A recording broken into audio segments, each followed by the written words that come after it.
আসানসোল ভারতীয় জনতা পার্টির বিধায়িকা অগ্নিমিত্রা পল লোকসভা নির্বাচনকে কেন্দ্র করে সাংবাদিক সম্মেলনে কি বললেন শুনুন। Bureau report, Kolkata news live.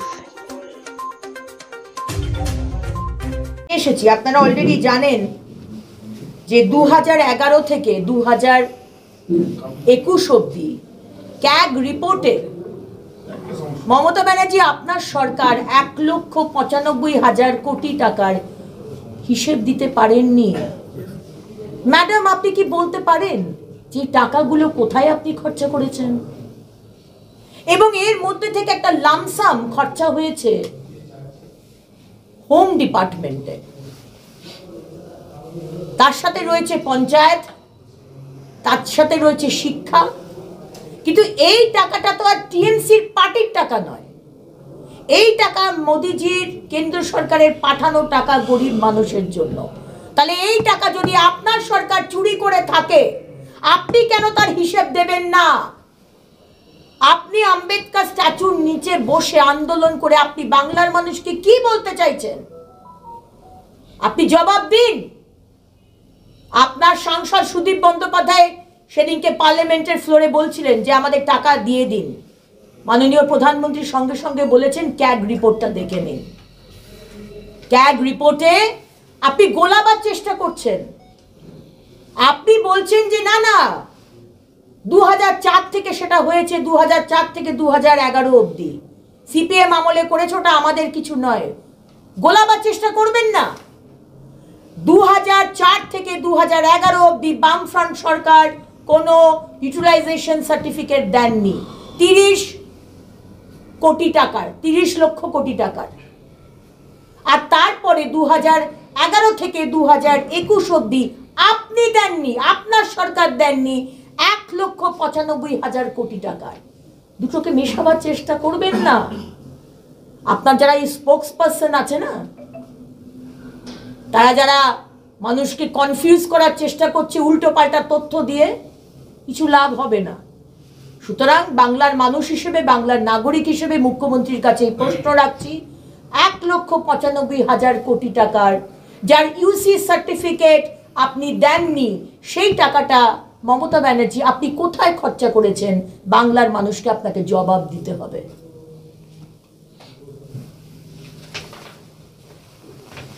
Onwards আগে তো ছেড়েই দিলাম যা টাকা দেওয়া হয়েছে, 2022 অনওয়ার্ডস আজকে গ্রামীণ সড়ক যোজনা, প্রধানমন্ত্রী আবাস যোজনা গ্রামীণ, যেসব রোড প্রজেক্টস হচ্ছে ন্যাশনাল হাইওয়ে, সেগুলোতে এই ধরনের বিভিন্ন হেডসে, 23টা হেডসে 2022 অনওয়ার্ডস টিল ডেট প্রায় 1,14,000 কোটি টাকা মাননীয় প্রধানমন্ত্রী মমতা ব্যানার্জি আপনার সরকারকে আর পশ্চিমবঙ্গের মানুষকে দিয়েছে। তাই এই বঞ্চনা নাটকগুলো করবেন না। অনেক রাজ্য থেকে অনেক বেশি টাকা পশ্চিমবঙ্গকে দেওয়া হচ্ছে। আমি যদি ভুল বলে থাকি, আপনাকে আমি চ্যালেঞ্জ করছি, আপনি আমাকে চ্যালেঞ্জ করুন যে আমি ভুল বলেছি। আমি এই ডেটা আপনাকে দিলাম। আপনি যে বারবার একটা কথা বলছেন কেন্দ্রের বঞ্চনা, সেটা অসত্য কথা, মিথ্যে কথা। আপনি ভোটের জন্য আর 2 মাস বাকি ভোটের জন্য, এবং আগেও আপনি যা করে এসেছেন, আপনি মানুষকে বিভ্রান্ত করার চেষ্টা করছেন, করবেন না। কারণ বাংলার মানুষ আপনার হিপোক্রেসি, আপনার দ্বিচারিতা মানুষ কিন্তু বুঝে গেছে।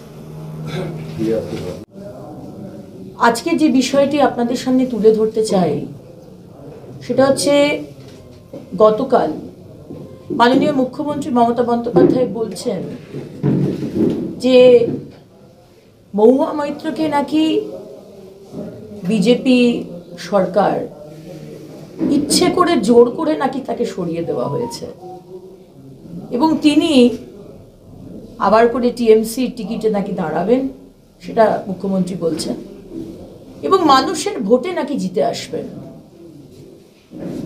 আমাদের খুব অবাক লাগলো। মানে আমাদের মুখ্যমন্ত্রী মমতা বন্দ্যোপাধ্যায় কি সবসময়তেই যারা দেশের বিরোধিতা করে, যাকে বলে দেশদ্রোহিতা করে, দুর্নীতি করে, তাদের পাশে কি সবসময় দাঁড়ান? আজকে মহুয়া মৈত্র থেকে শুরু করে শেখ শাহজাহান, যারা যারা দেশের সিকিউরিটি নিয়ে খেলা করছে, যাদের দুর্নীতির কোনো শেষ নেই, আজকে মুখ্যমন্ত্রী বড় গলায় বলছেন তাকে জোর করে করানো হয়েছে, তাকে জোর করে সরানো হয়েছে। মানে আবার করে প্রমাণ হলো যে আমাদের মুখ্যমন্ত্রী, সে যেই হোক না কেন, যেই দেশের বিরোধিতা করুক, উনি তার পাশেই দাঁড়াবেন। সেই দিনটার কথা আমরা ভুলিনি, যখন পুলওয়ামা হয়েছিল। উনি প্রমাণ চেয়েছিলেন, উনি বলেছিলেন সত্যি কি ঘটনাটা ঘটিয়েছে পাকিস্তানের টেররিস্টরা। আমরা ওই দিনের ঘটনাটা ভুলিনি, কিন্তু বাটলা হাউসে যখন জঙ্গিদের ধরা হয়েছিল, উনি জঙ্গিদের পাশে দাঁড়িয়েছিলেন। আমরা ওই দিনটার কথাও ভুলিনি, কিন্তু যখন সার্জিক্যাল স্ট্রাইকে সারা দেশ জয় জয়কার করছিল যে আমরা পাকিস্তানের টেররিস্টদের বাড়িতে ঢুকে তাদের মেরে এসেছি, আমাদের মুখ্যমন্ত্রী কিন্তু প্রমাণ চেয়েছিলেন। আজ বিদেশ থেকে বহুবার ভারতবর্ষের বিভিন্ন জায়গা থেকে 51 বার তার পাসপোর্ট খোলা হচ্ছে। মানে দেশের সিকিউরিটি জলে যাক, জাহান্নামে যাক ভারতবর্ষের মানুষ, ভারতীয়রা, কিন্তু আমি আমার টাকা পয়সা, মদের বোতল, পারফিউম, এইসবের বিনিময়ে যে ব্যবসায়ীর কাছে আমি চেয়েছি তার সুবিধা হবে, সেই প্রশ্নগুলোই আমি তুলব। আর তাকে মমতা ব্যানার্জি বাহবা দিচ্ছেন যে তিনি আমাদের নেক্সট ক্যান্ডিডেট। কেন তাকে সরানো হয়েছে? মমতা ব্যানার্জি এতটুকুও লজ্জা করে না? কোনটা কালো, কোনটা সাদা, কোনটা অন্যায়, কোনটা ন্যায়, কোনটা ধর্ম, কোনটা অধর্ম, আপনি কিছুই কি বোঝেন না? আজকে শেখ শাহজাহানকে লুকিয়ে রেখেছেন আরেক দেশদ্রোহী। লুকিয়ে রেখেছে কে? মমতা ব্যানার্জি এবং তার পুলিশ।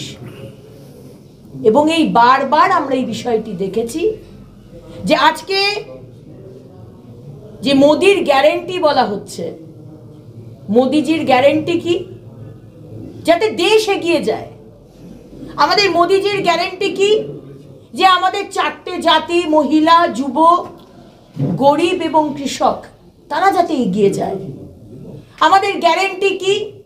যে প্রতিটি মানুষ যেন বিলো পভার্টি লাইন থেকে অ্যাবাভ পভার্টি লাইন চলে আসে। এবং আমরা করে দেখিয়েছি, লাস্ট 10 বছরের মধ্যে 25 কোটি মানুষ পভার্টি লাইনের ওপরে তুলে এনেছেন কে?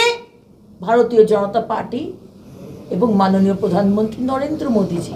এটা হচ্ছে আমাদের মোদীজির গ্যারেন্টি।